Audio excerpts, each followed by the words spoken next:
রাশি নিয়ে একটা গুরুত্বপূর্ণ আলোচনা করব। এই যে 2025, এই 2025 মকর রাশির ক্ষেত্রে কিরকম বার্তা নিয়ে আসতে চলেছে সেই নিয়ে একটা গুরুত্বপূর্ণ আলোচনা।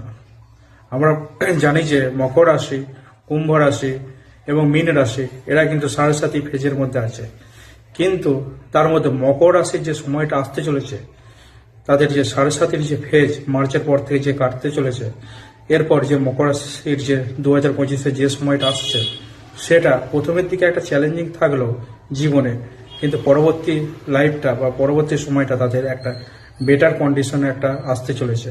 যদিও বা প্রথমের দিকে একটা আর্থিক চাপ বা আর্থিক অনটন বা ঝুট ঝামেলা কিছুটা অশান্তি ভয় থাকবে, কিন্তু তারপরও মকর রাশির যে সাড়ে ফেজ যে সেটা কেটে যাওয়ার জন্য তাদের আস্তে আস্তে বা ধীরে ধীরে একটা ভালো পজিটিভ একটা ফিডব্যাক তারা কিন্তু পাবে।